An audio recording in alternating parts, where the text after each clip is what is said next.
नमस्कार, आप देख रहे हैं द स्पिरिचुअल वर्ल्ड।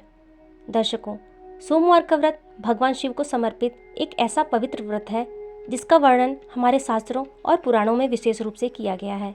इस व्रत की कथा का महत्व इतना अधिक माना गया है कि इसे विधि पूर्वक सुनने और कहने से जीवन से बड़े बड़े कष्ट भी दूर हो सकते हैं और शिव की कृपा शीघ्र प्राप्त होती है। आज की इस वीडियो में हम आपको सोमवार व्रत की संपूर्ण और प्रामाणिक कथा सुनाने जा रहे हैं, जिसे हर श्रद्धालु को अवश्य सुनना चाहिए। तो आइए श्रद्धा और विश्वास के साथ इस पवित्र सोमवार व्रत की कथा को सुनते हैं। बहुत समय पहले की बात है। किसी नगर में एक बहुत बड़ा साहूकार रहता था। उसके घर में धन की कोई कमी नहीं थी, लेकिन फिर भी वह दुखी रहता था क्योंकि उसके कोई संतान नहीं थी। पुत्र प्राप्ति के लिए वह प्रत्येक सोमवार व्रत करता था और पूरी श्रद्धा के साथ शिव मंदिर जाकर भगवान शिव और माता पार्वती की पूजा करता था।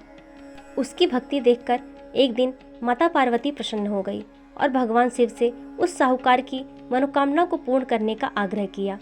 पार्वती जी की इच्छा सुनकर भगवान शिव ने कहा, हे पार्वती, इस संसार में हर प्राणी को उसके कर्मों का फल मिलता है और जिसके भाग्य में जो हो उसे भोगना ही पड़ता है। लेकिन पार्वती जी ने साहूकार की भक्ति का मान रखने के लिए उसकी मनोकामना पूर्ण करने की इच्छा जताई। माता पार्वती के आग्रह पर शिव जी ने साहूकार को पुत्र प्राप्ति का वरदान तो दे दिया, लेकिन साथ ही यह भी कहा कि उसकी आयु केवल 16 वर्ष होगी। कुछ समय बाद साहूकार के घर एक पुत्र का जन्म हुआ। जब वह कुछ बड़ा हुआ तो साहूकार ने उसे उसके मामा के साथ पढ़ने के लिए काशी भेज दिया। साहूकार ने उसके मामा को बहुत सारा धन दिया और कहा कि तुम इस बालक को काशी विद्या प्राप्ति के लिए ले जाओ और मार्ग में इससे यज्ञ करवाना। जहाँ भी यज्ञ करवाना वहाँ ब्राह्मणों को भोजन कराते और दक्षिणा देते हुए भी जाना। दोनों मामा भांजे इसी तरह यज्ञ कराते और ब्राह्मणों को दान दक्षिणा देते हुए काशी की ओर चल पड़े। रात में एक नगर पड़ा जहाँ नगर के राजा की कन्या का विवाह था, लेकिन जिस राजकुमार से उसका विवाह होने वाला था वह एक आंख से काना था। राजकुमार के पिता ने अपने पुत्र के अंधे होने की बात को छुपाने की एक चाल सोची। साहूकार के पुत्र को देखकर उसके मन में एक विचार आया। उसने सोचा, क्यों ना इस लड़के को दूल्हा बनाकर राजकुमारी से विवाह करा दूं। विवाह के बाद इसको धन देकर विदा कर दूंगा और राजकुमारी को अपने नगर ले जाऊंगा। लड़के को दूल्हे के वस्त्र पहनाकर राजकुमारी से विवाह करा दिया गया, लेकिन साहूकार का पुत्र ईमानदार था। उसे यह बात ठीक नहीं लगी। उसने अवसर पाकर राजकुमारी के चुन्नी पर एक पत्र लिखा, तुम्हारा विवाह तो मेरे साथ हुआ है, लेकिन जिस राजकुमार के साथ तुम्हें भेजा जाएगा वह एक आंख से काना है। मैं तो काशी पढ़ने जा रहा हूँ। जब राजकुमारी ने चुन्नी में रखे पत्र पर लिखी बातें पढ़ी तो उसने अपने माता पिता को यह बात बताई। राजा ने अपनी पुत्री को विदा नहीं किया, जिससे बारात वापस चली गई।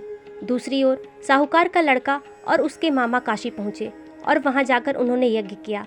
जिस दिन लड़के की 16 वर्ष की आयु पूरी हुई उसी दिन यज्ञ रखा गया। लड़के ने अपने मामा से कहा, मेरी तबीयत कुछ ठीक नहीं लग रही है। मामा ने कहा कि तुम अंदर जाकर आराम करो।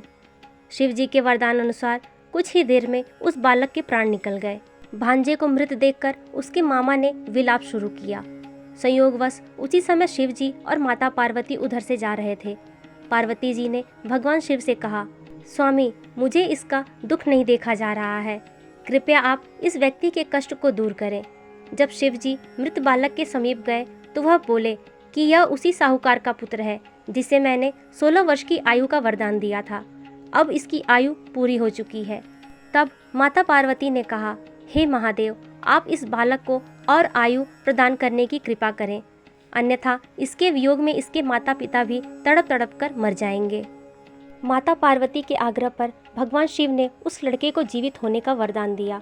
शिव जी की कृपा से वह लड़का जीवित हो गया। शिक्षा समाप्त करके लड़का मामा के साथ अपने नगर की ओर चल दिया। दोनों चलते हुए उसी नगर में पहुँचे जहाँ उसका विवाह हुआ था। उस नगर में भी उन्होंने यज्ञ का आयोजन किया। उस लड़के के ससुर ने उसे पहचान लिया और महल ले जाकर उसकी खातिरदारी की और अपनी पुत्री को उसके साथ विदा कर दिया। इधर साहूकार और उसकी पत्नी भूखे प्यासे रहकर बेटे की प्रतीक्षा कर रहे थे।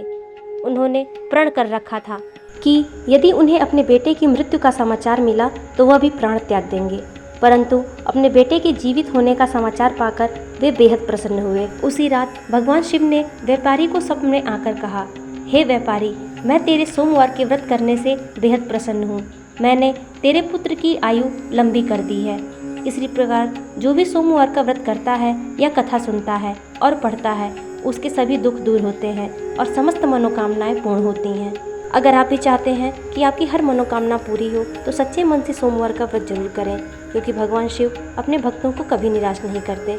ऐसी ही और भी आध्यात्मिक वीडियोस के लिए हमारे चैनल को सब्सक्राइब जरूर करें और वीडियो को लाइक करें। कमेंट में हर हर महादेव जरूर लिखें। ओम नमः शिवाय, हर हर महादेव।